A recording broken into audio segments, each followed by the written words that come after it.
क्या ये अब मान लिया जाना चाहिए कि आरजेडी के पास अब कोई मुद्दा नहीं बचा है? उनकी जो रिसर्च टीम है, सोशल मीडिया टीम है, सब जो है वो पैसे के अभाव में छोड़ के भाग गई है।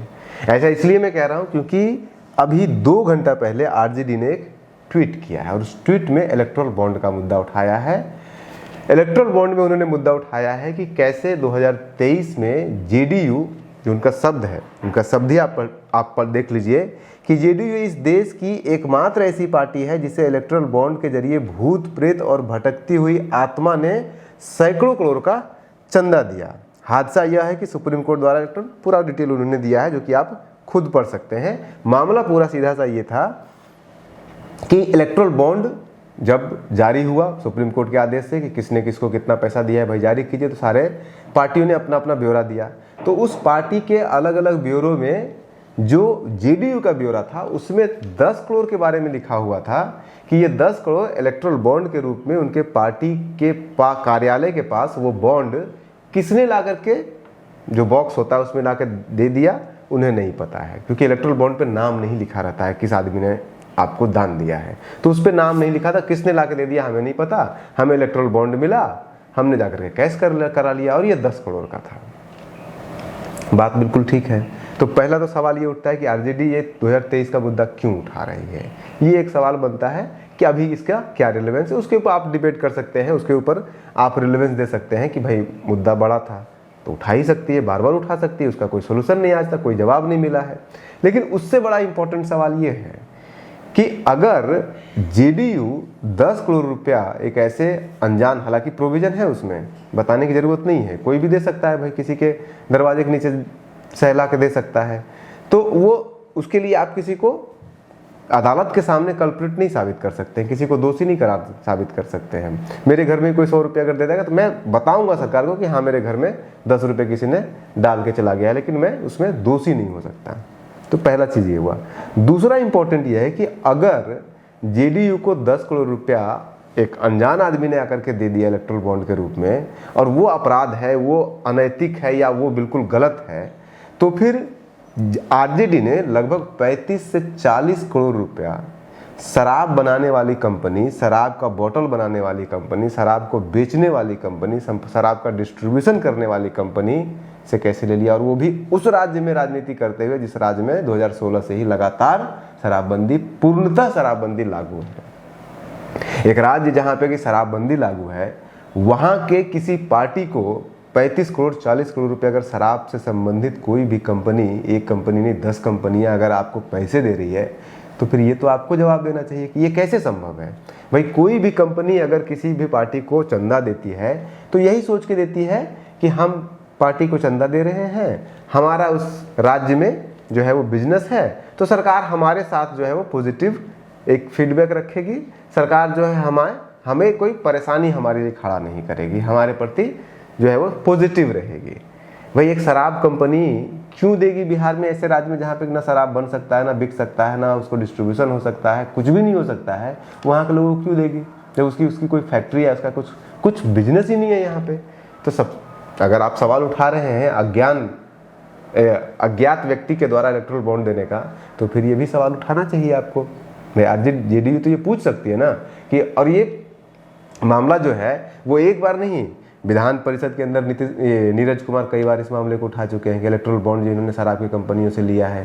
बिहार एक्साइज एक्ट का धारा 30 के तहत किसी को यह अधिकार नहीं है कि अगर शराब मंगवाने की बात आप कर रहे हैं तो आप 5 साल से 10 साल तक की सजा आपको हो सकती है। ये एक्साइज एक्ट का प्रावधान है और यह विधान परिषद की गरिमा के विपरीत है। उच्च सदन के बाहर आप यह करें कि शराब मंगवा देंगे, उसको गिरफ्तार नहीं किया जाए। शराबबंदी के बारे में यह बोलना इसलिए आप बोलते हैं कि आपने शराब की कंपनियों से 2024 के लोकसभा चुनाव में पैसा लिया है। आप महिलाओं के सुहाग को उजाड़ना चाहते हैं, नहीं तो कोई कैसे बोल देगा भाई। कोई व्यवस्था है? ये जो प्रश्न है महोदय, इस प्रश्न में ये कहां से ये भाषण घुस गया, हम भी जानना चाहते हैं महोदय, कैसे घुस गया आप बताइए। ये बोले कि आप शराब वाले से पैसा लेते हैं, हम बोलते हैं कि किंग महेंद्र से 99 लाख रुपया जदयू प्रत्येक महीना लेते रही 5 साल तक। ये 5 साल तक प्रमाण आप दीजिए ऐसी बात नहीं की। सभापति महोदय, कार्यवाही में नहीं अब मैं जाएगा। प्रमाण देता हूँ इलेक्ट्रोल बॉन्ड का, आप जो मैं प्रमाण दे रहा हूँ सभापति महोदय, आप जो कहां से मेरे पास कार्यवाही में नहीं प्रमाण जाएगा। है इलेक्ट्रोल बॉन्ड में आप लिया जो गया कर रहे हैं, पैसा। कार्यवाही में नहीं जाएगा। सभापति महोदय, अरे हम तो प्रमाण देने को तैयार है, आप दीजिए, आप दीजिए प्रमाण, प्रमाण दीजिए, प्रमाण आप बोलिए, अरे आप प्रमाण दीजिए। आप किसी राजनीतिक दल के बारे में महोदय, ऐसी टिप्पणी करते हैं, मेरे पास प्रमाण है आपका, इलेक्ट्रोल बॉन्ड के रूप में आपने लिया है 2024 में, तो प्रमाण है। और आप अरे हम तो कह रहे हैं आप दीजिए ना, हम आरोप लगा रहे हैं तो प्रमाण देने को तैयार हैं, 99 लाख आरोप लगा रहे हैं तो प्रत्येक प्रमाण महीना नहीं दे रहे हैं। में। आपके कोषाध्यक्ष जी बैठे हुए हैं, पहले पूछ नहीं, लीजिए किसी- मैं गलत बोल नहीं, रहा हूं आप- कि सही बोल रहा हूं। नहीं, एक- पूछिए आप बैठ- क्या बात करते हैं, ये रिकॉर्ड है, रिकॉर्ड। माननीय सदस्य 99 लाख रुपया प्रत्येक महीना नहीं। किंग महेंद्र और 5 साल प्रासंगिक- तक देते रहे। माननीय सदस्य नहीं, अरे आप बोलिए ना कि शराब की कंपनी से पैसा लिए है कि मानिए- नहीं लिए है, तब चार्जशीट पर आ गए। बताइए आप लोग, माननीय इलेक्ट्रोल बॉन्ड के रूप में लिया है आपने। माननीय सदस्य बिहार में शराब, लेकिन आप उनको नहीं बोल रहे हैं महोदय। मैं वो कह रहा आप प्रसंग, उनको नहीं बोल रहे हैं। आप प्रसंग से इतर भी नहीं कहा। इस पार्टी को किसने चंदा दिया? ये चंदा का प्रश्न आ रहा है। क्या क्या नहीं, बोले? आप दारू वाले से चंदा लेते हैं, आप उन्होंने क्या बोला महोदय? आप उन्होंने बैठ क्या जाइए। बोला? आप बैठिए, आप बैठ जाइए। मीडिया में तो पता नहीं कितनी बार उन्होंने बाइट दिया है कि शराब की कंपनियों से कैसे जो है चंदा इन्होंने उठा लिया। एक और इसका इंपॉर्टेंट एस्पेक्ट है, इंपॉर्टेंट एस्पेक्ट ये है कि अगर आप इलेक्ट्रोल बॉन्ड का एनालिसिस करेंगे पार्टी वाइज, तो पार्टी वाइज एनालिसिस करने के बाद पता चलता है कि जेडीयू जो कि 2005 से 2025 तक, 23 में ये इलेक्ट्रोल बॉन्ड जारी हुआ था, 2005 से लेकर के 2023 तक लगातार लगभग 18 साल तक सत्ता में थी। और इन 18 सालों के दौरान जेडीयू को कितना इलेक्ट्रोल बॉन्ड मिला? 25 करोड़ भी नहीं मिला, 24 करोड़ कुछ लाख रुपए उनको इलेक्ट्रोल बॉन्ड में मिला था।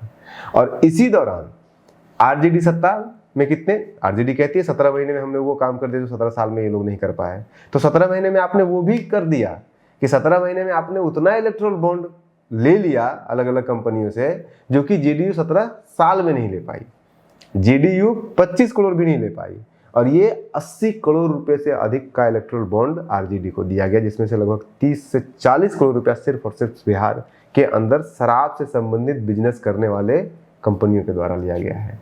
तो फिर इस पे सवाल नहीं उठना चाहिए। अब जो वापस आते हैं उसी सवाल पे कि आखिर ये उठा के रहे मुद्दा, तो हो सकता है कि उनको मुद्दे की कमी हो, करंट कुछ दिख नहीं रहा हो। और करंट कब नहीं दिखता है कुछ? जब आपके पास कोई रिसर्च की टीम ना हो। तो हो सकता है कि चुनाव खत्म हो गया, विधायक आपके ज़्यादा बने नहीं हैं, फंडर कोई आपके पास अब है नहीं। पिछले बार तो आप सत्ता में आते आते रह गए थे, इसलिए लोगों को लगा था कि आपको दिया जाए, उनको तो कंपनियों को लगा था क्या पता ये अगली बार सरकार में आए तो इनको दिया जाए चंदा। इस बार तो सारी उम्मीदें टूट गई है कंपनियों की, तो आपको कोई चंदा देने वाली कंपनी बची नहीं है। विधायक के 25 विधायक ही है आपके पास, कितना उससे चंदा लीजिएगा? रिसर्च टीम आपकी डूब चुकी है, शायद सोशल मीडिया की टीम डूब चुकी है। कंटेंट नहीं तो पुराना वाला कॉपी पेस्ट तो करना ही पड़ेगा, क्योंकि रन तो करना है, दिखाना तो है कि हाँ हम जिंदा हैं अभी। तो जिंदा होने की संभवता इस तरह के पोस्ट किए जा रहे हैं। बाकी इसका औचित्य हमें नहीं लगता है कि किस तरह का होना चाहिए। हालांकि मुद्दा है, उठाना चाहिए, उठना भी चाहिए, जवाब भी मांगना चाहिए, लेकिन आपके ऊपर भी जो आ रहा है उसका भी जवाब आपको देना चाहिए। आप बने रहिए न्यूज़ हंटर के साथ। नमस्कार।